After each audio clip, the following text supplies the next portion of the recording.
ความจริงที่พวกเฮามีอยู่เห็นอยู่ตาก็เห็นอยู่นี่แหละหูก็ได้ยินอยู่นี่แหละจมูกก็ได้กลิ่นอยู่สัมผัสทางกายร้อนหนาวหิวเจ็บปวดป่วยไข้นี่แหละนี่คือธรรมะล่ะเฮาเว้าในสิ่งที่มีอยู่จริงเฮาบ่ได้เว้าสิ่งที่บ่มีจริงบ่ได้เว้าเรื่องความเชื่อแต่เว้าเรื่องความจริงให้ทุกคนเห็นตามความเป็นจริงเกิดจริงแก่จริงเจ็บปวดป่วยจริงตายจริง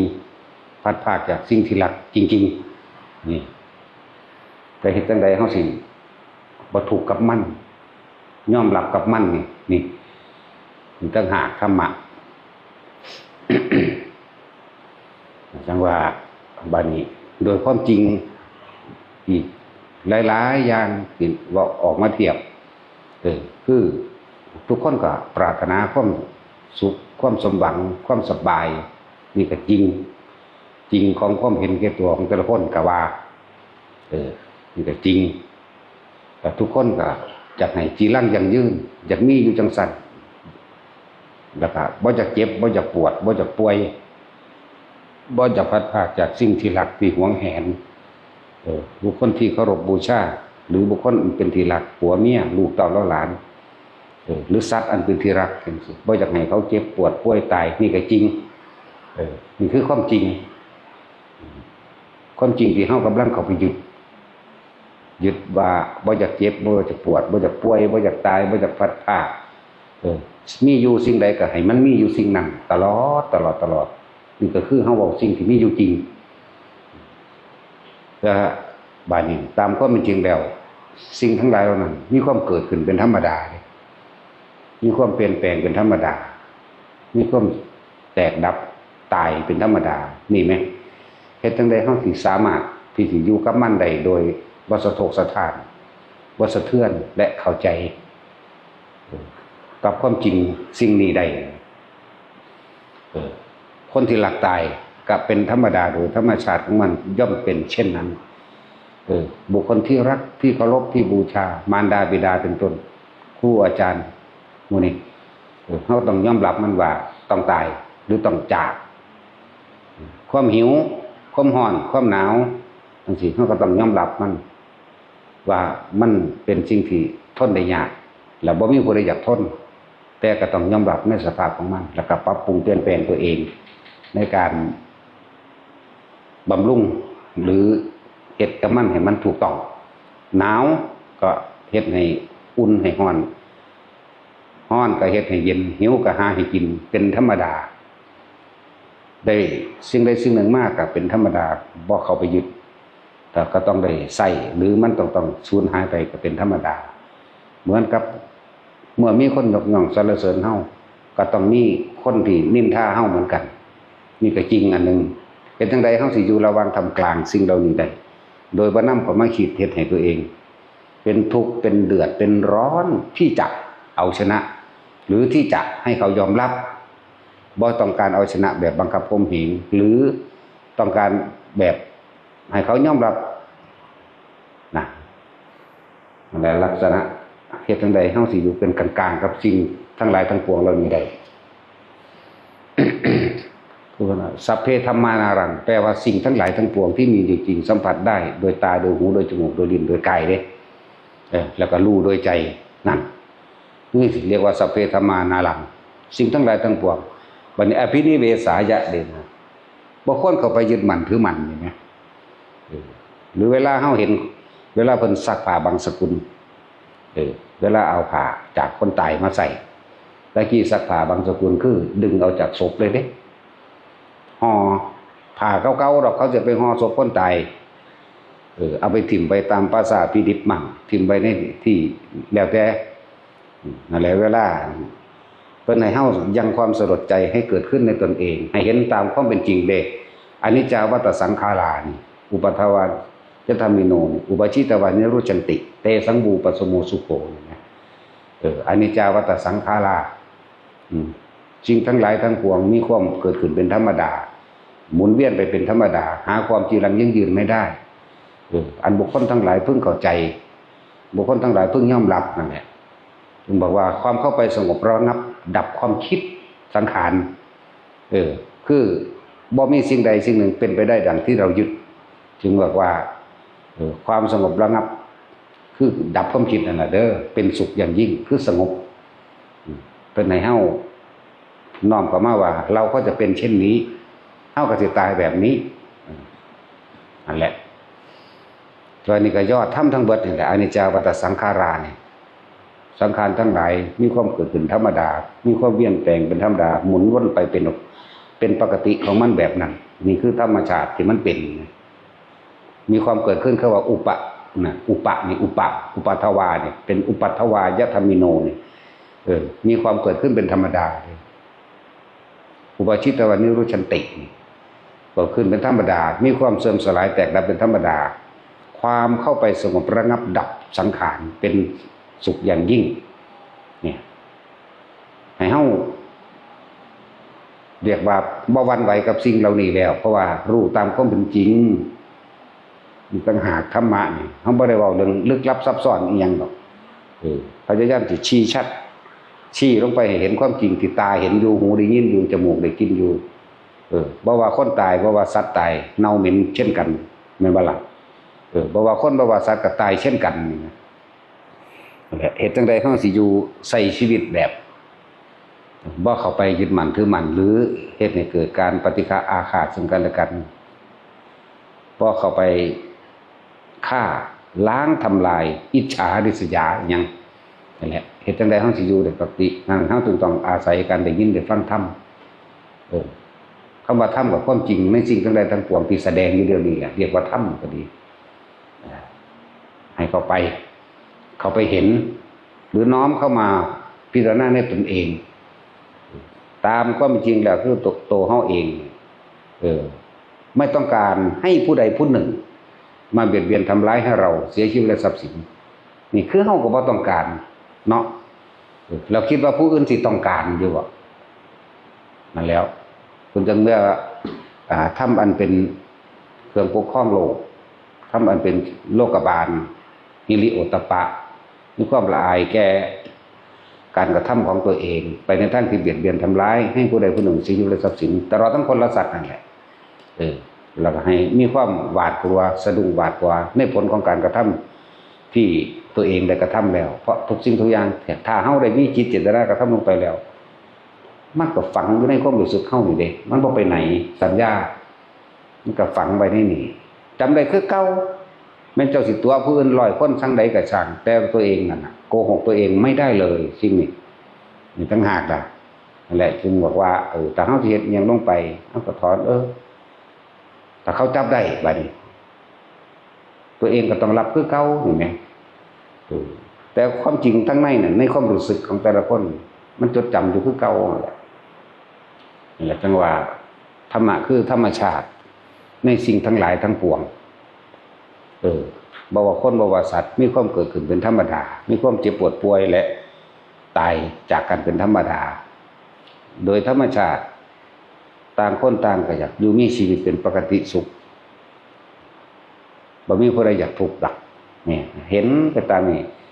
แต่ว่าเฮาบ่อาจสามารถที่สิฝืนธรรมชาติได้เลยฉะนั้นว่าเฮ็ดจังได๋เฮาสิฝึกตนเองเพื่อยอมรับความจริงนี้เพื่อบ่ให้เดือดร้อนวุ่นวายและเบียดเบียนเดือดร้อนวุ่นวายก็เพราะเบียดเบียนผู้อื่นมั่งเบียดเบียนตนเองมั่งก็เบียดเบียนผู้อื่นก็เบียดเบียนตนเองนั่นแหละทั้งว่าเห็นง่ายๆนี่แหละหรือว่าดูๆอยู่ดอกอันเรื่องว่ามันสิเป็นอีหยังกระรอกกระเดียแท้คนนี่ภาษาเกิดมาหากินซ้ำตายสิ่งทั้งหลายทั้งปวงอันเป็นเครื่องหลอกลวงมนุษย์น่ะคืออย่างลาภยศสรรเสริญชื่อเสียงว่ามีอำนาจนั่นอันนั้นเป็นบ่แม่นของสำคัญในชีวิตเลยความจริงมันสิ่งที่สำคัญในชีวิตคืออาหารนี่เลยที่หนึ่งเลยที่หนึ่งของทุกชีวิตสรรพสัตว์อยู่แล้วบ่มีเสื้อผ้าใส่บ่ต้องมีอาหารเป็นที่กินแต่มันก็พอบำบัดความเจ็บปวดทั้งร่างกายไปได้อยู่แสบท้องหิวปวดนั่นปวดนี่ปวดท้องเพราะว่าหิวเห็นบ่ล่ะแม่นบ่มีหม่องอยู่เป็นหลักแหล่งอยู่น้ำถ้ำน้ำผาน้ำพุน้ำขึ้นนกขึ้นสัตว์ต่างๆมันอยู่จังซี่นะ กินอิ่มแล้วมันก็อยู่ปกติของมันเด้ล่ะเมื่อมันหิวก็หากินอีกแต่ว่าคนมันบ่แม่นจังซั่นพี่เนาะถ้ามันมีอยู่ไม่กินแล้วมันก็คิดไปยังใหม่อีกเด้จากมีชื่อเสียงจากโด่งดังจากให้คนยอมรับตนเองสิได้มาโดยวิธีใดก็ช่างนี่คือคนบ่รู้จักฮิริโอตตัปปะบ่จักเกรงกลัวต่อบาปบ่ละอายต่อสิ่งที่ตัวเองกระทำเข้าใจแต่ว่าตัวเองถูกได้เป็นดีมีเป็นพ่อไผสิเป็นสิตายไม่รู้นี่แหละจังว่าเฮาบ่ได้เว้าเรื่องสิมันบ่มีดอกเรื่องที่มันมีอยู่ในชีวิตประจำวันเฮานี่แหละสักวันหนึ่งเราต้องตายนี่นะคิดถึงหม่องสุดท้ายเลยนั่นแหละถึงบอกว่าชีวิตนี่สั้นน้อยยิ่งนักการมาพบเห็นกันแล้วสมควรที่จะมอบสิ่งดีๆให้แก่กันการให้จึงเป็นการสื่อสารที่ดีที่สุดในหมู่มนุษย์ทั้งหลายตลอดทั้งสรรพสัตว์นั่นแหละการให้สมควรที่จะแบ่งปันสิ่งดีให้กันผู้หนึ่งมีสิ่งหนึ่งก็เอาสิ่งหนึ่งให้คนจนบ่มีของให้อันเป็นวัตถุสิ่งของคนรวยซอยเหลืออันใดอันหนึ่งโดยใส่กำลังก็ได้รถติดลมก็ไปสุขพลอยกันแม่นบ่ล่ะหรือว่าเขาถามทางก็เต็มใจโดยการบอกทางก็ได้มันมีแนวให้กันหลายอย่างแม้กระทั่งสายตากับรอยยิ้มอันเป็นมิตรนี่ไหม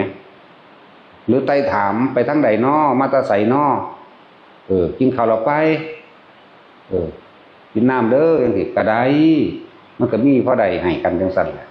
ส่วนคนรวยที่มีอยู่แล้วจังซี่มีเงินเห็นเขาทุกข์ยากลำบากก็ซอยเหลือไปในด้านสงเคราะห์เป็นสังหวัตถุไปมีเงินมีเสื้อผ้ามีของใส่มีอันยังที่เหลือก็ให้กันนั่นแหละจึงบอกว่าการให้จึงเป็นการสื่อสารที่ดีที่สุดในหมู่มนุษย์ทั้งหลายบอกว่าถ้ามนุษย์ได้บัดทั้งอาบมนุษย์สิว่ายังหมาให้เอาแม่กินทอดปลาปิ้งปลาให้ซุมื้อเจ้าให้เด้เนาะเจ้าให้บ่กัดเฮาดอกนี่สัตว์ทั้งหลายเฮารู้ว่ามันมีอาหารการกินของมันเป็นแนวใดพวกหมาพวกแมวมันมักกินกระดูกไก่กระดูกเป็ดกระดูกปลาหรือหยังที่เป็นสัตว์อย่างอื่นที่สุกจังซี่ก็ให้มันกินมันก็ลึงเฮาตัวเนาะชินกับเฮาก็มันก็บ่ทำลายเฮาก็จังซั่นแล้วมีสัตว์คนก็เหมือนกันนั่นแหละนี่ยังก็แบ่งปันกันไปซอยเหลือกันไป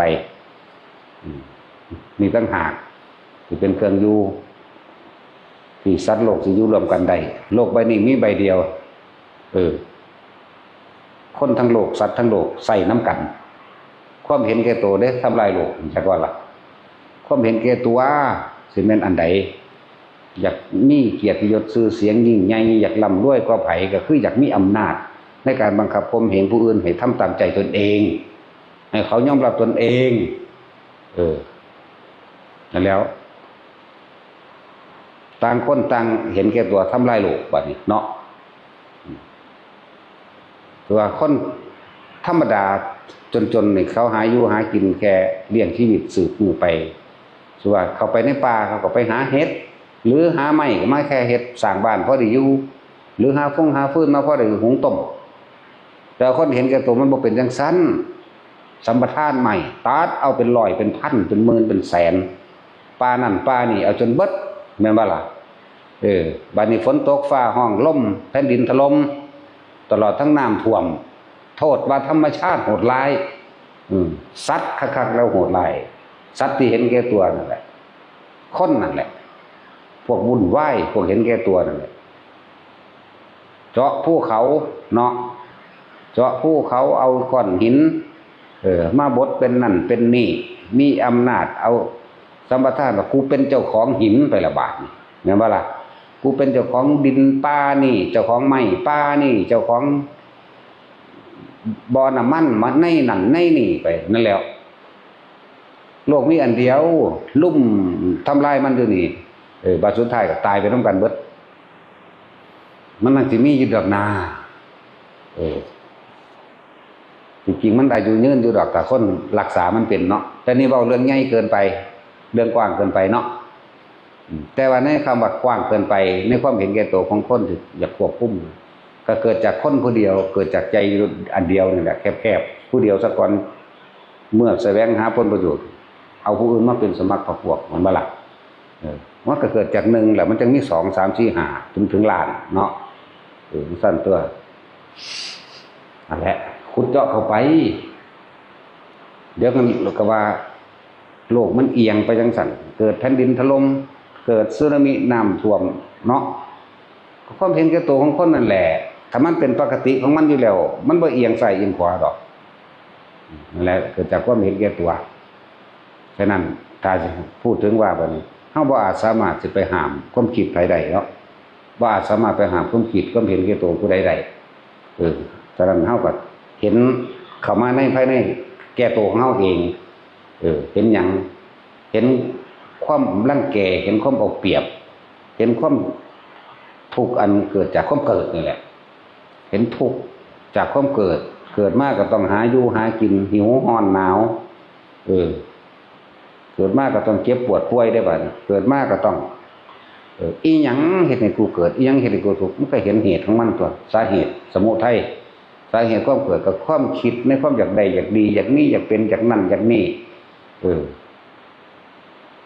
นั่นแล้วอยากเอาชนะผู้นั้นอยากเอาชนะผู้นี้เห็นเขามา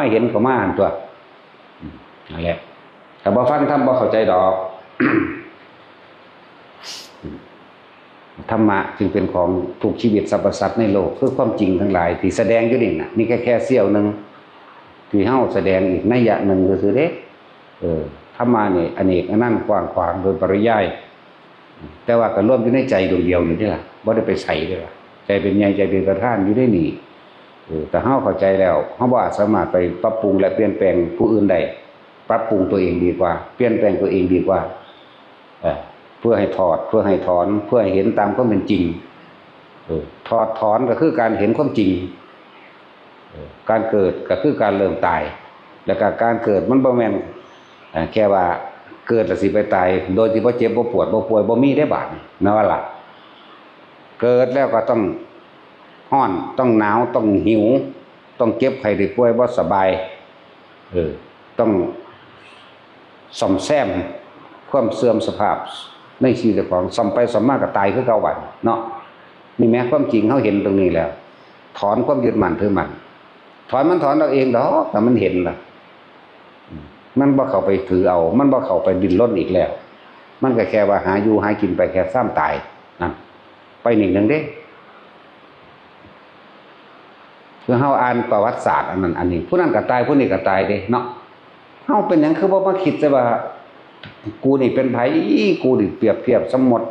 ดำหมดแดงซ้ำให้ยังน้อยๆนึงเด้เฮาไปเปรียบเทียบใส่ผู้เป็นเจ้าฟ้ามหากษัตริย์ตายแม่นบ่ล่ะเฮาไปเปรียบเทียบใส่คนที่มีชื่อเสียงโด่งดังอันเบิร์ตไอน์สไตน์หยังก็แล้วแต่เถอะที่เขามีชื่อเสียงโด่งดังคนที่ยอมรับมันตายเบิดแล้วนะเฮาเป็นไผน่ะที่เว้านี่แค่ร่วมเข้ามาสำรวจตนเองว่าเฮาเกิดมาก็แค่หากินซ้ำตายนึงนะสิหยังกระดอนะเฮ็ดจังได๋สิละอารมณ์ใดอารมณ์ความพอใจกับบ่พอใจใดนี่นึงเด้ธรรมะคือความจริงที่เฮาเห็นอยู่เฮาบ่ได้เว้าสิ่งความเชื่อได้บ่ได้เว้าเรื่องความเชื่อความเชื่อก็ต่างหากความเชื่อคือคนบ่เห็นความจริงแต่คนเห็นความจริงมันเบิดความเชื่อบ่มีความเชื่อเด้มีแต่ความจริงแล้ว ความเชื่อคือความจริงเฮาไปนึกคิดจินตนาการจากการได้ยินได้ฟังสืบต่อกันมามีสางนางใหม่เทวดาพรหมพญานงพญานาคพญาคงพญาพุทธเจ้าแม่เจ้าพ่อนั่นนี่เลิกงามยามดีวันเดือนปีเกิดต้องสิ่งทั้งหลายเหล่านี้ดลบันดาลต้องแก้ด้วยวิธีสะเดาะเคราะห์สะเดาะเข็ญสะเดาะกรรมก็ว่าไปแก้กรรมด้วยวิธีนั้นด้วยวิธีนี้นี่คือความเชื่อแต่บ่เป็นความจริงดอกแบบใส่ประสบการณ์จริงในชีวิตจริงของเจ้าของเฮาสิเห็นความจริงความเชื่อนั้นสิหายไปเลยแต่เฮาเห็นความจริงได้เข้าใจว่าล่ะเหมือนกันกับพวกเฮาเคยไปสะเดาะเคราะห์กับหมอสะเดาะเคราะห์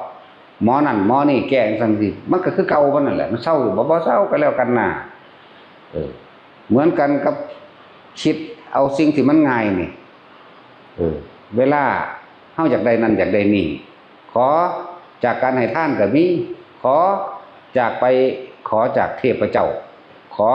จากศาลเจ้าพ่อเจ้าแม่ศาลผีปู่ตา สารพัดที่จะขอจากคำว่าศักดิ์สิทธิ์เนาะจังซี่แล้วจะเอาประสบการณ์จริงชีวิตจริงเจ้าของเทียบเบิ่งดูได้อยู่บ่ก็คิดเข้าไปอีกก็ได้ถ้ามันได้จริงมันทับกับของตายเนาะเพราะทุกคนในโลกนี่ขอเป็นทั้งนั้นขอเป็นเบิด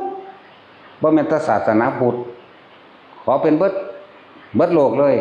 แม้กระทั่งสัตว์แม้กระทั่งหมาหมูแมวขอเนาะจังซั่นแล้วแต่ถ้ามันขอได้จริงก็ทับเจ้าของตายไฟตายมันนั่นแหละมันบ่มีหม่องกองไว้เด้โลกนี้จะอยู่ตรงไหนถ้าได้ตามสิ่งที่ขอแม่นบ่ล่ะบ่มีเอาง่ายๆนี่นะหลายอย่างที่แต่คนเชื่อไปทางนี้เยอะมากแม่นบ่ล่ะเชื่อหลายขอจากต้นไม้และภูเขาขอจากธรรมขอจากอีหยังที่เล่าลือกันขอจากเจดีย์ต่างๆขอถือเป็นสิ่งศักดิ์สิทธิ์ไปเลยจังซั่นขอจากพระบรูปแม่นบ่ล่ะเพราะว่าสิเป็นรูปผู้ใดก็ตามที่เขาเจ้าปั้นขึ้นมาเพื่อแสดงความดีความกล้าหาญความเด็ดเดี่ยวความเสียสละแก่ผู้อื่นแล้วกูไม่รู้กูไปขอสาธุสอบได้อันนั้นเด้อสอบให้ได้อันนี้เด้อเนาะนี่ไหม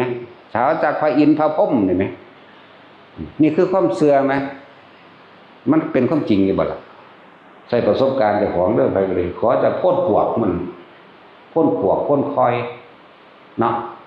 เจ้าพ่อนั่นเจ้าแม่นี่หูจักบ่เจ้าของเป็นผู้สร้างมันขึ้นมาเองเลยอันเจ้าพ่อเจ้าแม่ความศักดิ์สิทธิ์เจ้าของสร้างขึ้นมาเองเลยนั่นน่ะความคิดเฮาสร้างขึ้นมาเองเลยนั่นน่ะพญานาคคือมันไปปั้นขึ้นมาเจ้าของได้เป็นผู้สร้างขึ้นมาโตจริงมันอยู่ไสโดนี่มันดลบันดาลหยังให้ไผได้เอาประสบการณ์จริงนี่เอาชีวิตจริงเจ้าของในเทียบไงก็ถามไปเขาว่าโลดแต่มีแต่เขาง้อเขาควายทั้งนั้นแล้วเนาะมันหนาปานเขาพระสุเมนหมดแล้วก็ทึบปัญญาหลายไปเลยบ่จากว่าเขาง้อเขาควายแล้วจากว่าเขาพระสุเมนเปรียบเทียบจังมันอยู่ใสได้มันก็เลยมันหนาซ้ำภูเขาผู้พ่านก็ได้ ผู้เขาหินแท่งทึบหรือภูเขาหิมาลัยบ่มีหอดต้นไม้เนาะหนาวก็หนาวร้อนก็ร้อนบัดยามหนาวก็เลยตอนยามร้อนก็ดีเนาะนั่นแล้วมันคือปัญญาขนาดนั้นน่ะแต่สิเว้าพวกเสื้อแน่จังซี่เนาะตัวอย่างคือจังว่าตั้งแต่ตั้งพระธาตุพนมมาแล้วแต่งตั้งให้หมู่พญานาครักษาว่าซั่นมันปล่อยให้ล่มให้พังขึ้นหยังถ้าว่ารักษามันบ่แม่นแค่ล่มแค่พังแค่เฮาเกิดมาได้รู้เดี๋ยวมันก้อนนั่นอีกเลยที่มันพังทลายมากนั่นน่ะก่อนคนบ่ทันได้หลายเฮาก็สร้างพศ8เนาะแม่นบ่ล่ะสร้างพศ8ต่อมาก็เป็นหยังคือปล่อยลกลากมาอีกแล้วมีพระอีกองค์นึงมาบูรณะรักษาขึ้นบ่ได้ว่าพญานาครักษาเด้แต่ว่าคนมันความเชื่อเข้าใจบ่ล่ะมันพอให้หกคือหยังสั่นสมัยตะกี้คือบ่ทันมีรถแมคโครบ่ทันมีปูนบ่ทันมีความสะดวกสบายอำนวยต่างๆมันคือบ่พากันถางออกเนาะจังซี่งมง่ายเห็นบ่ล่ะหาความจริงบ่ได้เอาพ่อได้อ่านนั่นนี่แน่กับหลวงพ่อพ่นพักเมกน้าผู้ขี่หอมหลวงพ่อแก้วก็มาบูรณะอีกพศหนึ่งในพศ1000กว่านี่แหละต่อมากับหลวงปู่หมั่นหลวงปู่เสาเฮาสักยุงสักส่วนคนมาบูรณะอีกแน่พศ2400กว่านี่แหละต่อมากับมาพศ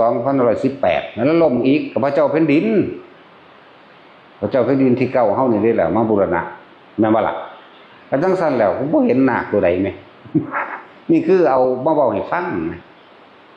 นี่คือความเชื่อที่เข้าใจว่าอย่างโน้นอย่างนี้แต่กี้สุดก่อนสุดแรกเขาตั้งพญานาคไว้ก็ได้12ตนบัดนี้พากันกินเหล้าเมาเหล้าว่าซ่านบ่ดูแลหน้าที่เขาเลยรีบเขาเอาไปทำโทษตั้งชุดใหม่มา7องค์ว่ามันเป็นโตจังได๋เดี๋ยวนี้แม่กูขี้บิณฑบาตเนี่ยนะมันก็มีซื้อไว้อยู่แล้วเขาแต่งประดับประดาประกอบไปเบิดซื้อทั้ง7ตน เลิศด้วยฤทธิ์นั่นเลิศด้วยฤทธิ์นี่ฤทธิ์พอฤทธิ์แม่มึงคือบ่พากันมากก็ปัดกวาดทำความสะอาดมันให้มันหกกันอย่างเนาะนี่ทุกคนคิดให้เนื้อยะให้แนวทางการคิดไหมนี่แต่คนเด้อยู่หันเนาะคือไปเห็นมันเป็นงูลายปัดกวาดอย่างเนี้ยหรือมันจะจับไม่กวาดตาดอย่างใดเนาะเนาะตาจินเข้าไปเท่านั้นเข้าไปยังเขาหลอกหนังไว้แล้วมากินหน้าเห่าอ่ะหรือมิตรปูนมันอย่างค้นสร้างขึ้นมาเองทั้งเบิดเด้อที่ไว้ในเด้อไปก็ดีสร้างขึ้นมาเป็นความเสือ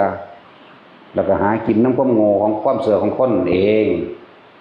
จากว่าหลักพุทธเจ้าห้อยเฮ้าพิสูจน์ความจริงเด้ต้นตระกูลของวิทยาศาสตร์ทั้งเบิดอย่ามาคุยวิทยาศาสตร์เสมอนี่เอาหลักการต่างๆอิทัปปัจจตานออกจากพุทธเจ้าเบิดแรงโน้มถ่วงต่างๆออกจากพุทธเจ้าเบิดนั่นแหละ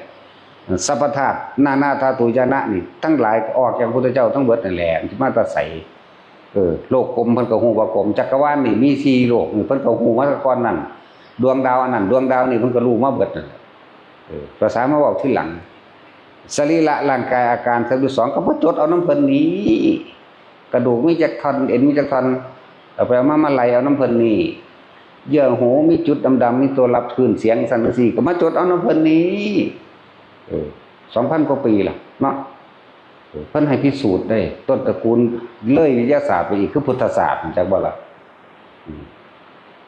รู้แจ้งเห็นจริงตามความจริงเมื่อรู้แจ้งจริงตามความจริงมันก็รู้แล้วก็ตื่นมันก็เบิกบานตัวความเสื่อทั้งหลายก็หายไปตัวเนาะเมื่อความจริงถูกเปิดเผยเลยนะสั้นแล้วมันไม่ได้สอนให้ไปงมง่ายเลยมันไม่ได้สอนให้เสื่อเพิ่นอีกตั้งหากเด้เป็นธรรมดาบอกอย่าเสื่อเพราะว่าได้ยินได้ฟังสืบต่อกันมาให้เจ้าไปเฮ็ดเอาเองเป็นเอาเองสักคนนี่สั้นแล้วนี่แม้โตสุดท้ายนี่แม้จะเชื่อแม้ว่าเราตถาคตเป็นครูของเธอนี่ป้าโตคนเสมอหยังอัลลอฮ์มึงจะมึงเสือกูเพราะว่าบางพวกก็เว้าถึงผู้ฮู้เบิดทุกอย่างคนฮู้เบิดทุกอย่างมีผู้เดียวสัพพัญญูผู้เดียวเท่านั้นนอกนั้นคุยโว้โอ้อวดซื่อๆดอกเดี๋ยวเบิ่งทุกข์คือเหียดนี่เนาะมันจักเหียดบ่จังซี่มึงมันเป็นตัวอะไรเนี่ยมันบ่มีหอดเลือดมันได้เหียดเนาะนั่นซะแล้วแต่สิหนูจักบ่พูดแล้วหนูจักอยู่บ่เหียดหนูจักอยู่แสดงว่าเคยเกิดเป็นเหียดนั่นซะแล้วพวกที่ว่ากูฮู้เบิดนั่นแหละบอกคำบ่จริงเบิดเด้อคนโกหกไม่เพียงครั้งเดียวอย่าคิดว่าความชั่วอย่างอื่นเขาจะไม่ทำเสียสัจจะเข้าใจว่าล่ะเสียความจริงเสียเบิดนั่นแหละทั้งสั้นแล้วทั้งสั้นพวกเขาพยายามพิสูจน์ตัวเองเบิ่งตัวเองนั่นแหละตะกี้แต่ความเป็นเด็กน้อยชื่อหยังบ้านใดดอกแต่ก็ไล่มาที่ตะกี้ว่าท่านไหนเคยได้ยินได้ฟังธรรมพระพุทธเจ้าแบบนี้แหละครับบ่รู้จักหยังรู้จักแต่อยากได้เนาะไปเล่นน้ำกันหมู่พวกกินหอดกันไปน้ำกันคงเก่งไปคุยกันน้ำทางผิดกันเพราะว่าความคิดก็มีไหมว่าท่านเลยมีหอดยังเงินเกิดขึ้นซ้ำความคิดเห็นบ่ตรงกันก็ยังผิดกันหรือไหมเนาะนี่ไหมความจริงไหมนั่นสั้นแล้วสิไปว่าอย่างก็ไปเห็นท่องเส้นหนึ่งตกอยู่คุบได้พร้อมกันกูเห็นก่อนมึงเห็นที่หลังกูเพื่อนยังจะเอาผู้เดียวอยู่แค่ที่สิบันกันเนาะแม่ว่าล่ะบางพวกออกเรื่องกันซื้อลอตเตอรี่แบ่งกันบ้านลงตัวทั้งคือบ้านได้ซื้อขากันล่ะยิ่งกันตายแล้วก็มีแม่เป็นตึงเงินบ่โอ้ยแม่นี่อย่างขนาดนั้นเด้อว่าธรรมดาเด้ความเห็นมันคนนั่นเฮ็ดจังใดเฮาสิรู้เท่าทันความคิดเฮาบัดเฮาเข้าไปยึดมั่นถือมั่นกับสิ่งใดเฮาก็ทุกข์กับสิ่งนั้นล่ะนะแล้วเฮ็ดจังใดเฮาสิละความเห็นได้ละความคิดเบิดความคิดเห็นนี่แหละที่บอกว่าเฮาบ่ได้ยืนยันตัดสินไผใดๆทั้งสิ้นแม้กระทั่งคำสิ่งที่ตัวเองเห็นมาก็ยังบ่เอาไปยืนยันตัดสินไผเด้นี่ก็บอกให้ฟังบ่ได้เว้าให้ไผเชื่อบ่ได้บังคับไผได้ถ้าเป็นความจริงนี่ล่ะมันบังคับให้เขาเชื่อค ความจริงของเขานั่นน่ะเขาบ่เชื่ออยู่แล้วก็สิเอาหยังมาเชื่อเนาะเขาก็บ่ตัวเขาเองดอกกูบ่เชื่อเนี่ยมันใช่แล้วอะไรทั้งหลายทุกคนเห็นตามความจริงซะยังก็ดีธรรมะบ่แม่นของลึกลับซับซ้อนอีหยังดอกเป็นความจริงในสิ่งที่เฮาเห็นอยู่นี่น่ะทั้งว่าพวกเฮาตั้งใจฝึกหัดปฏิบัตินั้นตนเองซะการทำสมาธิหรือการดูลมหายใจมื้อนี้เป็นของที่ทำได้ง่ายอยู่ดอกแต่สิ่งที่ทำได้ยากคือการรดน้ำพรวนดินดูแลเอาใจใส่เหมือนกันกับปลูกต้นไม้ปลูกต้นไม้ไผก็ปลูกได้เด้เนาะแต่ว่ามันคือรดน้ำบ่มันคือมันดูแลเอาฝุ่นเอาปุ๋ยใส่บ่นี่เนาะนี่ต่างหากเลยล่ะหลายคนที่มาฝึกไปแล้วเสยเลยนั่นบ่เรียกว่าบ่ติดตามบ่ต่อเจ้าของเองบ่รดน้ำพรวนดินเจ้าของเองเด้เคยเฮ็ดได้อยู่เป็นปีแล้วแต่ว่าบ่เฮ็ดอีกทุกข์อีกยังแรงมาอีกจริงๆมันทุกข์อยู่ตลอดนั่นแหละแต่ว่ามันบ่ทันซื่อๆนั่นแหละ การทำสมาธิเป็นของบ่ยากแต่การรักษาให้มันตั้งมั่นก็บ่ยากคือกันแต่เฮาทำให้บ่อยทำให้มากแล้วมันก็ชินของมันเองดอกมันก็รักษาของมันเองดอกเด้อเฮามีหน้าที่ผู้ดูลมเอาเว้าอยู่กับลมสำหรับผู้ชินอยู่กับลมก็อยู่กับลมเท่านั้นบ่ต้องมีอีหยังเข้าบ่ต้องมีอีหยังออกอีกมีอยู่กับลมสำหรับผู้ผ่านลมไปแล้วเป็นอาการปิติหรือจับจุดอุณหภูมิได้แล้วก็อยู่กับอุณหภูมิบ่ต้องเอาหยังเข้าบ่ต้องเอาหยังอีกแต่มันค้างอยู่หั่นก็อยู่จังซั่นปิติจะมันสิอยู่กลางหัวก็จังในสมองก็ตามกลางอกก็ตามกลางท้องก็ตามได้ทั้งนั้นบ่ต้องจะออกจากกายบ่ต้องเอาหยังเข้าบ่ต้องเอาหยังออกแม้นสิ่งใดสิ่งหนึ่งสิเกิดขึ้นก็ตามอำนาจแห่งจิตตั้งมั่นเรียกว่าอำนาจแห่งสมาธิของแถมต่างๆหรืออุปจาระต่างๆอุปะนี่แปลว่าอุบัติขึ้นจาระสิ่งที่อุบัติขึ้นจักว่าอุปะนี่แปลว่าอุบัติขึ้นจาระก็คือต่างๆนานาสารพัดที่มันจะก่อเกินหรือบ่แม่นก่อกวนเรียกว่าสิ่งที่อุบัติขึ้นเป็นเครื่องทดสอบความตั้งมั่นของตนเองนั่นแหละหลายๆคนยังว่างสิ่งที่หูที่เห็นบ่ได้แต่ก็ละทั้งสั้นตั้งแต่ต้นแรกที่เฮาบ่ทันเคยฝึกเฮาบ่จักหยังดอกบัดนี้ฝึกมาแล้วเป็นแล้วสามารถรู้เห็นนั่นนี่ได้แล้วก็ให้แค่ให้เหมือนกันกับมันบ่มีความหมายหยังกับเฮาโลดจะไปใส่กับมันนะแค่เห็นเนี่ยแค่ได้ยินแค่ได้กินเนี่ยนะเห็นมันก็เห็นอยู่แต่ผู้เดียวเด้เห็นจริงแต่เรื่องไม่จริงที่เว้าอยู่ตลอดนี่ถ้าว่ามันจริงเอาออกมาพิสูจน์ให้หมู่เบิ่งดูเนาะผู้เห็นนั่นผู้เห็นนี่อย่าพากันเว้ารู้หลายเว้ารู้หลายเว้าอยู่ผู้เดียวก็ว่าเป็นบ้าเด้กูบ่ได้บ้าพี่บ้าบ่ซั่นอีหลีได้บาดนี้เนาะก็เว้าความจริงแหละก็มันเห็นอีหลีแต่ว่ากูบ่ได้บ้าบัดนี้ฟื้นได้บัดนี้ศูนย์ได้บัดนี้เนาะ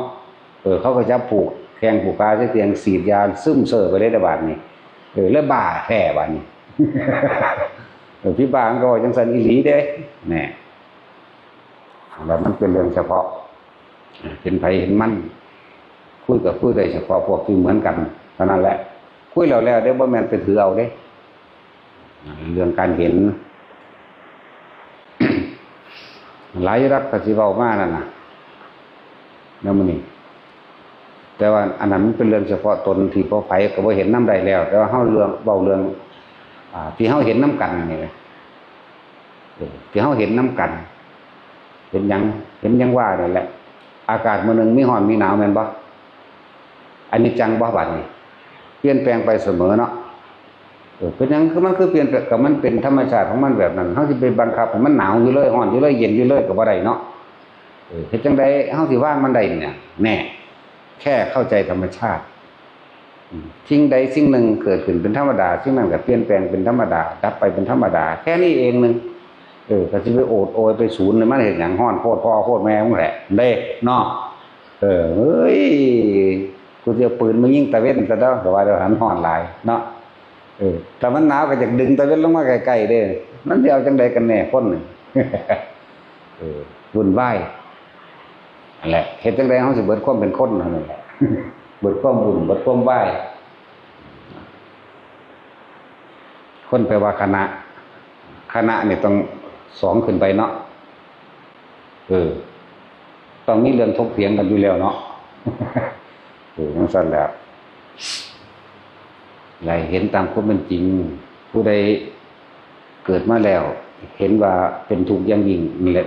ว่าได้ดวงตาเห็นธรรมเริ่มเห็นตามความจริงเพราะว่าดวงตาเห็นธรรมก็เห็นตามความเป็นจริงนี่แหละบ่ได้ไปเห็นผีสางนางไม้ทั้งใดดอกอัตภาพที่2เด้เทวตาเด้เทวะแปลว่า2ตาหมายถึงอัตตาพวกอัตภาพที่2เอาไว้ในอีกระดับนึงเอาเฮาเห็นไปตามความจริงนี่โลดแล้วเวลาเฮาหิวข้าวถูกบ่เอาถูกได้เนาะเวลาเฮาหนาวก็ถูกบ่เอาก็ถูกเวลาเฮาร้อนถูกบ่เอาถูกถูกเพราะหยังมันอยากพอดี มันอยากเอาตามที่ตัวเองพอใจสาเหตุทุกทั้งเบิดอยู่ที่ความยินดีพอใจเด้อความยินดีพอใจคือความยึดมั่นถือมั่นเด้อนั่นแล้ว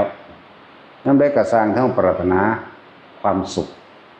แม้นความทุกข์ไม่ปรารถนาเวลานั้นจักได้มา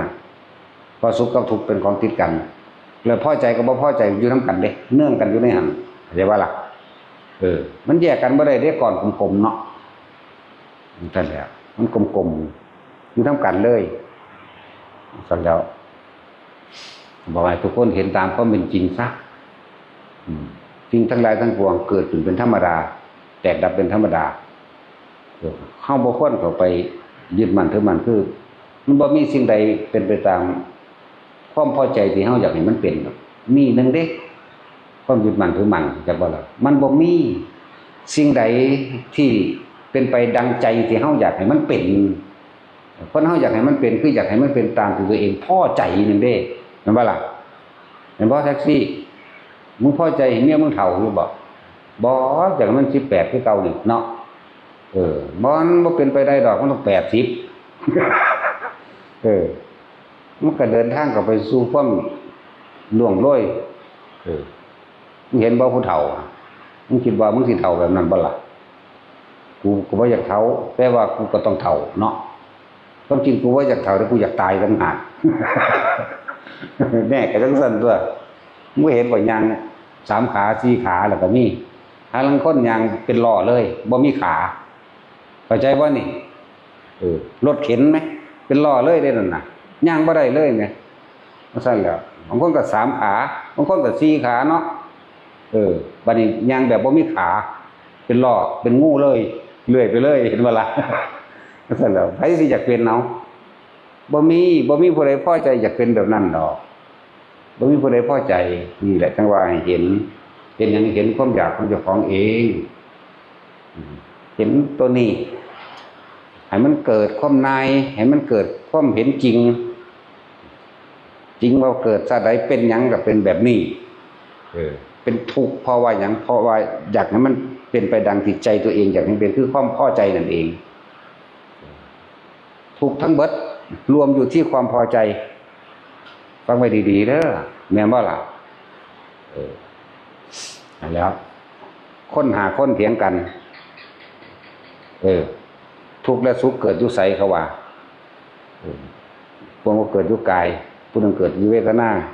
เกิดอยู่สังขารเกิดอยู่วิญญาณเกิดอยู่นักบาไปพุทธเจ้าไปถามพุทธเจ้าเบิ่งดูคนหาคนถามกันพุทธเจ้าว่าเกิดอยู่ที่ความยินดีพอใจแม้ว่าศัพท์บ่เคยได้ยินได้ฟังมันก็เถียงซะก่อนเด้เนาะเถียงเพิ่นซะก่อนเด้ทุกทั้งหมดนี่รวมที่ไหนสัตว์ทั้งหลายเวียนว่ายตายเกิดนี่เวียนว่ายตายเกิดเพราะอาศัยสิ่งไหนเป็นตัวเวียนว่ายตายเกิดทุกทั้งหมดรวมอยู่ที่ความยินดีพอใจอารมณ์ความพอใจแม่นว่าล่ะที่พวกเขาดิ้นรนแสวงหากระแสแสวงหาให้ได้มาซึ่งความพอใจเห็นป่ะนั่นก็อันนี้แยกออกมาอีก ผู้หญิงที่สวยที่สุดอยู่ที่ไหนมึงอาจจะเว้าอยู่จีนมั่งอยู่ญี่ปุ่นมั่งเนาะอยู่ไทยมั่งอยู่ฝรั่งมั่งออสเตรเลียมั่งเนาะอยู่ใจเฮานึงเด้แม่นบ่ล่ะอยู่ที่ความพอใจมึงก็ว่าแต่เมียมึงงามเนาะก็มึงพอใจมันก็งามมึงนั่นแหละผู้อื่นคันบ่ว่านะมึงถ้าว่านํกันมึงฆ่ากันแน่จังแม่นบ่ล่ะก็พอใจไผพอใจมันเด้ถ้าไปบักผู้เดียวกันเลยมึงจักว่าอะไรเกิดนั่นคือฆ่ากันที่ให้กูอันเป็นผู้ตัดสินกูก็ฆ่าอีมันแย่งกันเด้กูฆ่าผู้หญิงทิ่มเนาะเข้าใจบ่แม่นฆ่านางโกโมคือแม่อยู่เด้ฆ่าผู้หญิงเข้าใจบ่นี่ที่อยู่ในใจเฮานั่นแหละจังซี่แนวบ่เคยได้ยินที่แรกก็สิว่าเอ้าเมื่อฆ่าผู้อื่นเฮ็ดหยังฆ่าเจ้าของตัวเนาะแม่นบ่ล่ะฆ่าความพอใจเจ้าของนี้เฮ็ดจังได๋เห็นโทษเห็นทุกข์เห็นความจริงกูเป็นทุกข์เพราะกูมักมึงเนาะกูพอใจกับมึงนี่นึงเด้ล่ะเฮาบ่ได้พอใจกับทุกคนเด้เฮาก็พอใจเฉพาะเฮาคนที่เฮาพอใจนึงเด้ผู้นั้นอาจจะว่างามกะช้างกูบ่พอกันกูบ่มักกูมักผู้นี้กูพอใจผู้นี้ก็นั่นแหละทุกทั้งเบิดรวมอยู่ที่ความยินดีพอใจนั่นว่าซั่นราคะแปลว่าหยังกันราคะความยินดีพอใจในรูปนี่รูปลักษณะท่าทางบุคคลกูมักแบบนี้กูบ่มักแบบนี้เนี่ยนั่งใกล้ๆกัน2คนนี่กูบ่มักผู้เฒ่าๆเด้อกูว่าอันจังซี่ก็กูมักคือจังได๋ซั่นมันสิกูเหมือนกูมักเล็กน้อยกูบ่มักแล้วนั่นซั่นแหละรวมอยู่ตรงความยินดีพอใจเด้อพอใจในรูปร่างลักษณะท่าทางบ่ว่าสิยิ้มบ่ว่าสิเดินเลี้ยงกายบ่ว่าสิเฮ็ดหน้าบูดหน้าบึ้งกูก็มักเฮ็ดจังได๋กูมักเนาะจิงเงียงกูก็มักยังคือคนยุ่งขี้นี่กูก็มักจังซั่นตัวนั่นแหละพอเขาพอใจในรูปร่างลักษณะท่าทางนี่แม่นบ่ล่ะนั่นแหละนี่สาเหตุทุกข์มันอยู่หม้องนี้ความยินดีพอใจตัวเดียวให้เฮาหันกลับมาเบิ่งความยึดของเฮาเองยึดก็คือพอใจนั่นแหละความพอใจตัวเดียวเด้อที่เฮาดิ้นรนแสวงหาให้ได้มาก็เพราะว่าเฮาพอใจผู้นั้นเด้แต่มันคนก็ดี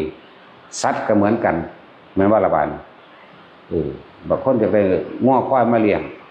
บักหลายเต็มตลาดคือเบิ่งแล้วบ่มักก็มีบัดเนาะนั่นแหละคือบ่พอใจเบิ่งแล้วมักก็มีบัดก็เอาตัวเฮามักเลยล่ะบัดจังซั่นแหละนั่นแหละบุคคลสัตว์สิ่งของก็เหมือนกันทุกข์เกิดจากสิ่งที่เฮายินดีพอใจนั่นแหละอันเพิ่นเรียกว่าสุขเกิดจากสิ่งอันเป็นที่รักก็รักก็พอใจนั่นแหละซั่นรถยี่ห้อเดียวกันแต่คนละสีเนาะผู้ขามักสีขาวมันก็มักสีแดงแม่สั่นแหละบอกมาทั้งเบิดนี่ให้ทุกคนหันเข้ามาเบิ่งความรู้สึกตัวเองมันเป็นทุกข์เพราะว่าเรื่องใดมันไปคิดถึงไผแม่นบ่ล่ะมันก็ทุกข์กับผู้เฮาเข้าไปยึดนี่เพราะเฮาบ่ได้เห็นตามความเป็นจริงสั่นทุกคนหันเข้ามาเบิ่งคักๆเบิ่งไปเบิ่งมามันเห็นแต่มันว่างเองดอกเฮาบ่ได้ว่างมันดอกว่างทุกข์ว่างยังไงเห็นทุกข์มันว่างเองดอกเพราะว่าเห็นทุกข์คือเห็นเหตุมันเลยเด้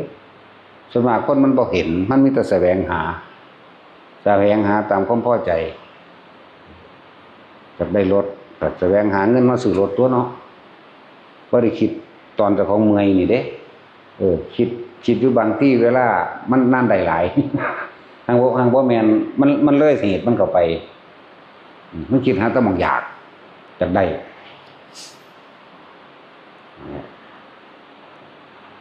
ทุกคนต้องยอมรับในสิ่งที่มันเป็นมาแล้วแต่ว่าล่ะยอมรับ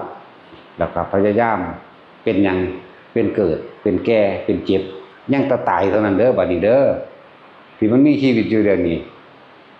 และความผิดพลาดทั้งหลายที่เฮาเคยผ่านมาทุกคนมีความผิดพลาดเบิดแหละ เกิดมาเพราะความบ่รู้ทั้งนั้นแหละมีความผิดบ่ทุกคนล่ะอยู่นี่บ่มีผู้ใดบ่ผิดดอกบ่มีผู้ใดบ่เลวหรอกเกิดมาเพราะเลวเบิดนั่นแหละแม่นบ่ซั่นแต่ดีมันบ่มาเกิดเด้เนาะทั้งที่แต่ว่ามึงดีมึงมาเกิดแม่มึงหยังบ่เดียวจังซั่นตัวสิ่งใดที่เฮาทำมาแล้วมันผิดพลาดดีเลวหยังประการใดก็ช่างบ่ต้องเข้าไปคิดถึงมันบัดให้ทุกคนอยู่กับคำว่าปัจจุบันแต่ว่าปัจจุบันโดยการคิดมันก็บ่แม่นความคือดีเราต้องหาวิธีหลอกล่อบ่ให้ความคิดไปคิดถึงอดีตเมื่อไหร่ที่เราคิดถึงอดีตอนาคตเกิดเข้าใจว่าล่ะเพราะอดีตกับอนาคตเป็นสิ่งเดียวกันรวมอยู่ในเนื้อหนังเดียวกันเรื่องอยู่ในใจเดียวกัน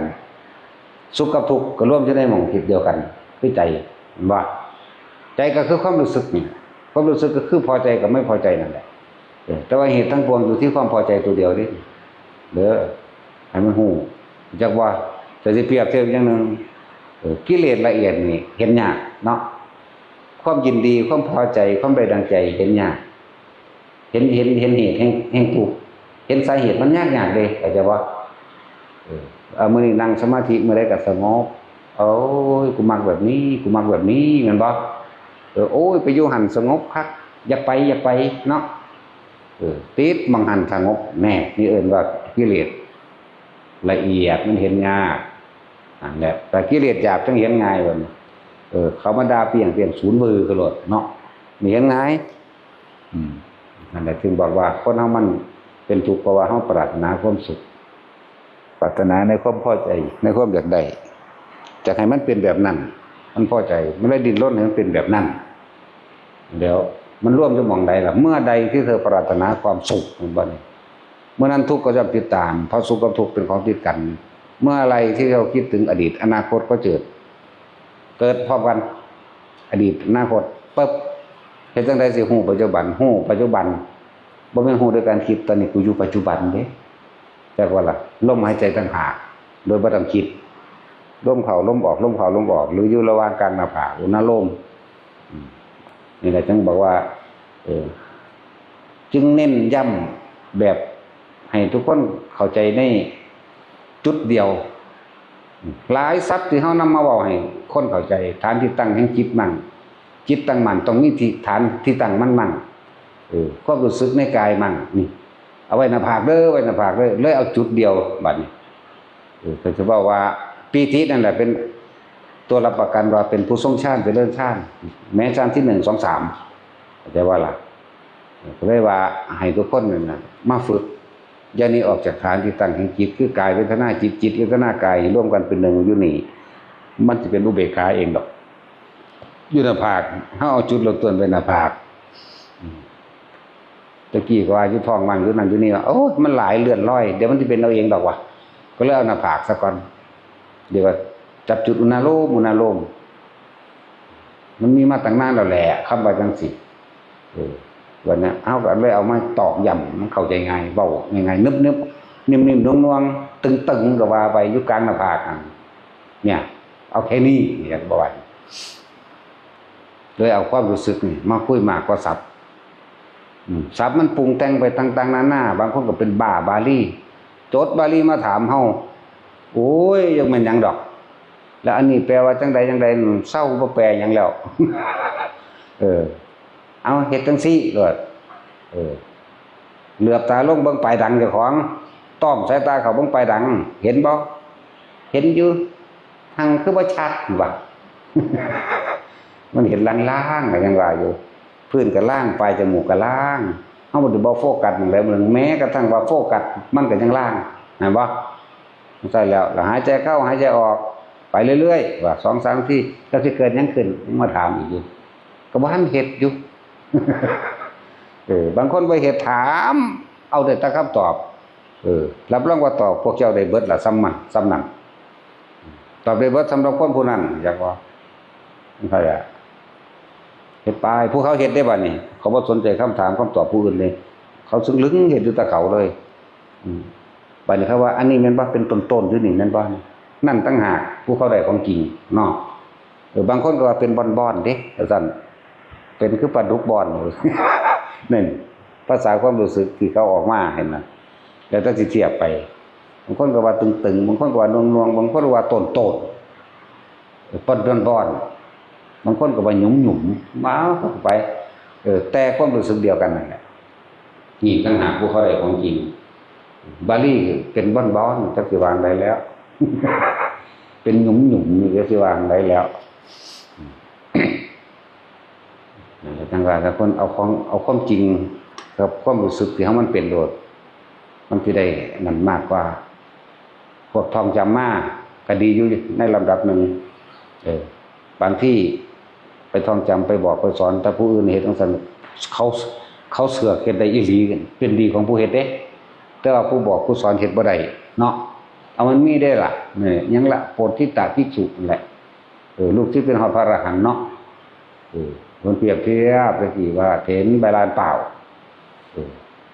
คือความจำในหลักสูตรคำสอนคนจำจากครูบาอาจารย์ก็ได้จำจากพระพุทธเจ้าก็ได้เพิ่นก็เลยอธิบายได้ซื่อๆแต่ความรู้สึกจริงเพิ่นบ่ได้นะที่จริงเพิ่นก็ท่องไปตามที่เพิ่นจำได้ตะกี้เพิ่นก็เทรวาสเพิ่นก็ของปากต่อปากมาท่านมีการจดหลักสูตรบันทึกไงเห็นบ่ล่ะเถรกับเถระพระผู้เพิ่นมีอายุมากแล้วเป็นผู้ทรงจำได้หลายบอกผู้อื่นได้เบิดแต่ตัวเองบ่ทันได้บ่แม่นเพิ่นด่าให้ข้อขาดบาดตายหยังดอกเพิ่นเตือนให้น้อมเข้ามาหาความจริงในตนเองจนสุมาณะสามเณรลูกศิษย์เพิ่นเองนั่นแหละบรรลุอรหันต์บางมื้อภาษาลิบุตรบอกอยากได้น้ำบ้วนปากมุสานุดาตได้เพิ่นสิทรมานจิตใจหรือเพิ่นสิคำว่าทรมานจิตใจก็ว่ามันบีบให้เจ็บให้ปวดได้ให้เห็นความจริงให้เห็นความน่าละอายของตัวเองว่ากูบ่ได้กูเฮ็ดบ่เป็นกูเว้าได้ซื่อๆเข้าใจบ่ล่ะนั่นแล้วโอ้ยเนี่ยจากได้น้ำล้างหน้าจะสะโนดาดเด้เอาบาดไปปึ้งไปโหลดก็ไปเอามาโหลดนะว่าบางมื้อพระพุทธเจ้าบอกจะได้น้ำบ้วนปากจากสะอนุดาตเด้เน้นไปเอาน้ำมาให้เนี่ยปึ้งไปเอาโหลดปารวาโพธิตะไปเอาน้ำจากสะอนุดาตมาให้แน่นตุ๊บปุ๊บพอโหลดแน่เฮ็ดบ่ได้แหมต่างกันบ่ล่ะสั่นตัวต่างกันอยู่ผู้เฮ็ดได้จริงกับผู้เฮ็ดบ่ได้ก็มันจำมาซื่อทุกคนให้มันเห็นตามความเป็นจริงในความรู้สึกเจ้าของเด้ออันท่องได้หลายเว้าได้หลายนั่นบ่นั่นดอกก็ดีอย่างนึง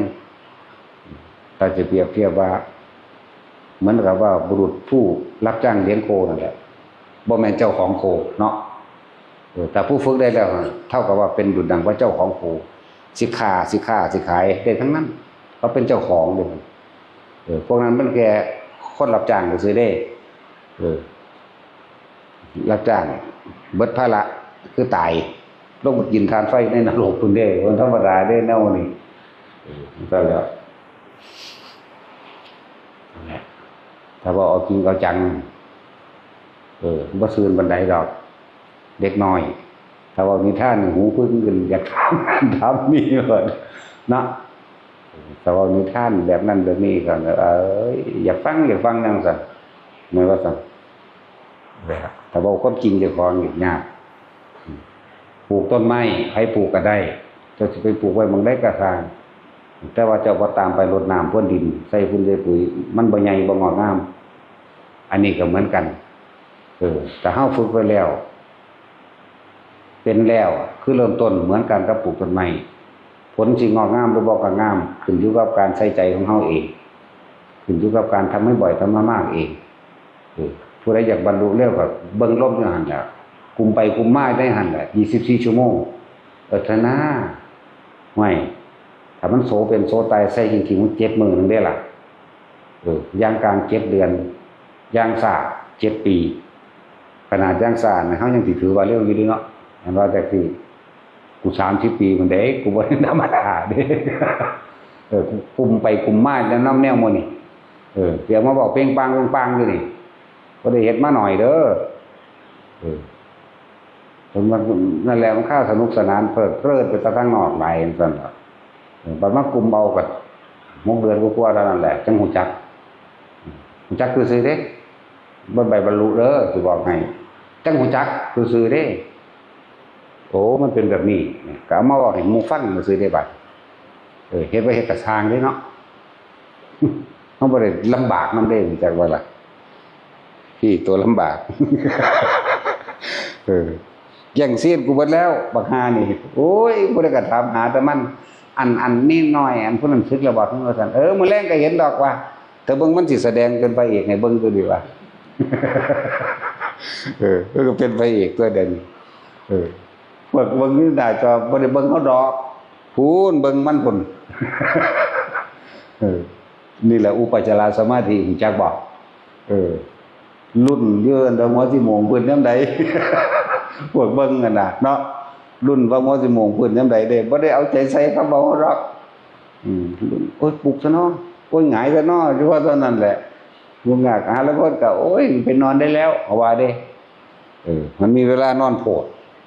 แล่นดิ้งอยู่บัดมือบัดเว้นตลอดโอ้ยมันสั่นแล้วมันเป็นยานอนหลับคำเพจเฮาเนาะเอาแม่ผู้ใดอยากนอนหลับง่ายเปิดฟังโดดบ่ฮอด5 นาทีดอกอีหลีนั่นแล้วตื่นขึ้นมาเฮายังเทศอยู่ผู้เดียวคือเก่าหลับเร็วทั้งสั่นตัวมันเป็นสิ่งเสพติดอันนึงคบหาเสพธรรมะเด้ว่ายผู้ใดนอนหลับฟังธรรมะตายไปเลยมันหอดบ่มาเกิดพุ่นเด้อบ่ธรรมดาเด้อมันผ่อนคลายอยากบอกยังละจนพากันบอกดูพระคุณนายโสดยังไงนะแม่นบ่ซั่นฟังตายแล้วผิวเหลืองยืนยันอนาคามีเลือดละหันก็ว่าไปหรืออันพวกตายแล้วเอามาเปิดซบแข็งแล้วก็เกิดไปมันเป็นเกิดจากแรงสะเทือนมันก็อ่อนนั่นตัวคือเสียงที่กระแทกนั่นแหละนั่นบ่ล่ะเสียงลำโพงกระแทกกระจกมันยังแตกได้ไหมเปิดโดนๆมันก็สะเทือนมันก็คอยอ่อนมากตัวมันสะเทือนเพราะสั่นเขาจะเอาปลาที่มันแข็งๆไปต้มอ่อนได้บ่เนาะเป็นเรื่องสะเทือนอยากแม่กินก็เข้าชานเบิ่งนะเนาะเอาหันเด้เฮาเอามาหันเด้บ่ได้เดาเด้เป็นแรงสะเทือนเด้อเฮาบ่ได้เชื่อเด้อันฟังมาก็คือก็สั่นแล้วคนที่มันตายอีกเป็นมือแล้วมันแข็งแล้วจังซี่ไปเปิดเทศให้ฟังก็เปิดเพิ่นมือมันก็อ่อนลงมันแข็งกระเทือนเห็นว่าจังซี่บ่แม่นแต่ว่าวิทยาศาสตร์แล้วมันพุทธศาสตร์มันเด้ฮู้จักบ่จิตสุดท้ายอยู่ไสคนเฮาบัดสิตายมันไปเลยแม่นบ่เอามันบ่ได้ค่ารออยู่ในร่างกายอันนั้นเด้จังซั่นแหละไปเลยบ่ซั่นสิว่าจิตสุดท้ายก่อนตายสำคัญที่สุดมันบ่ได้อยู่ในร่างกายอันนั้นเด้มันบ่ได้วนเวียนอย่างได้หันเด้แล้วบางนั้นมีตั้งแต่ผีหลอกมันบ่จริงดอกผีจริงมันบ่ได้หลอกไงเนาะนั่นแหละนั่นแหละฟังไปจิตสุดท้ายมันดับไปกับความยอมรับธรรมก็เดียวกันมันยอมรับมันผ่อนคลายมันบ่มีความเข้าไปยึดมั่นถือมั่นอีกตอนนั้นมันเลยปล่อยจังว่าปล่อยแล้วมันหลับและฟังธรรมเฮ็ดได้มันได้ประโยชน์มันก็ได้แบบนั้นจิตที่ว่ามีที่ตั้งมีที่มุ่งที่หมายที่แรกมันคล้อยตามธรรมซะก่อนเด้เห็นบ่ค่อยไปแล้วมันสิผ่อนคลายได้บัดนี้ปัสสัทธิจิตผ่อนคลายไล่ความกังวลออกแล้วสมาธิก็เกิดความตั้งมั่นขึ้นบ่มีเครื่องใดเป็นเครื่องคนเฮานอนบ่หลับเพราะว่ามันคิดเนาะเปรียบเทียบจังเชิงนี่แต่ว่าเมื่อมันผ่อนคลายมันก็เกิดความสว่างสบายใจเกิดขึ้นมาปุ๊บมันว่างนั่นแล้วบอกให้คนขี้ข้านได้เด้อนี่เนาะเพิ่นได้จักได้เปรียบฟังเอาเด้อฟังจนนอนหลับเป็นของจริงอยู่ได้ล่ะนั่นซั่นแหละในพระคุณสูตรกับแม่นอยู่ดอกพุทธเจ้าเทศแล้วพระคุณก็ตายพระอานนท์ถามว่าไปไสว่าไปนิพพานพุ่นเด้ล่ะบ่แม่นไปอยู่หั่นเด้จิตสุดท้ายก็คือเพิ่นเห็นทุกข์อันเกิดเพิ่นเป็นโลกจักว่าเนื้อหนองผุพองเป็นตุ่มเพิ่นฟังแล้วเพิ่นพิจารณาตามพระพุทธเจ้าไปเรื่อยเพิ่นเห็นบ่ใครควรตามได้นั่นน่ะเหมือนกับเฮาฟังธรรมอยู่เดี๋ยวนี้แหละก็ใครควรตามตัวบ่แม่นไปเอาอุปจารสมาธิตัวนี้ นี่เครื่องก็กวนอุปจาระนี่จักบ่นี่ทำให้จิตไม่ตั้งมั่นนี่ มันไปใส่ใจเอ็นตัวประหลาดของแถมแต่ว่านี่นี่เราเบิ่งดูเขาสอนสมาธิสอนธรรมดาบอกสมาธิมื่นตาได้เขาสอนอยู่แล้วมื่นตาอยู่แท้เสือกบ่หายใจตั้งมันที่มาตักน้ำบักหานี่ว่าละมันบ่เครียดดอกจังได๋ก็เลยเอาตั้มอยู่หั่นแหละแต่เลยต้นแม่งเลยมาเกิดเป็นหยังเนาะนั่นแหละฟังจิตสิผ่อนคลายเด้อตาเฮาบ่ทันได้ตายแม่นเฮาก็บ่เฮ็ดเอาตอนที่เฮามันนี่มันชินโลดเนาะทรงชาญก็ทรงฟังก็ฟังมันสิไปใส่ทุกข์ก็เห็นแล้วประสบการณ์เจ้าของนั่นที่เห็นความเชื่อกับความจริงก็ฮู้แล้วแม่นบ่ล่ะกับประสบการณ์เจ้าของสอนเจ้าของเองอยู่แล้วแต่ว่าบ่มีผู้บอกเรื่องของเจ้าของซื่อให้ผู้อื่นบอกแม่นบ่ล่ะทั้งสั่นด้วยนั่นแหละประสบการณ์เจ้าของก็ฮู้แล้วการขอร้องอ้อนวอนจากสิ่งศักดิ์สิทธิ์ตลอดทั้งทำพิธีบวงสรวงแก้กรรมสะเดาะเคราะห์บ่อาจสามารถมันก็ถูกคือเก่ามั้ยเนาะทั้งสั่นตัวก็เห็นแล้วความจริงมันแน่มันเห็นความจริงแล้วความเชื่อก็หายไปนั่นเด้เหมือนกันล่ะเอานี่ดวงอาทิตย์ขึ้นความมืดหายโลดนี่เหมือนกันเมื่อเฮารู้แล้วเห็นความจริงได้แล้วความเชื่อก็หายไปนั่นเองนั่นแล้วฟังธรรมเฮาก็ฟังรู้ลมเฮาก็รู้นี่แหละมันสิไปใส่อีเลยดิการฟังก็เห็นไปตามความเป็นจริงแต่ว่าความจริงต้องละความเห็นนี่จังว่าละละคือบ่คิดถ้าคิดอยู่คือบ่ละแต่ในความคิดทั้งหลายแหล่แล้วนั้นที่มีอารมณ์ปนเด้อจังเกิดเด้อแต่ความคิดที่เกิดขึ้นเองโดยบ่ได้มีเจตนาในการคิด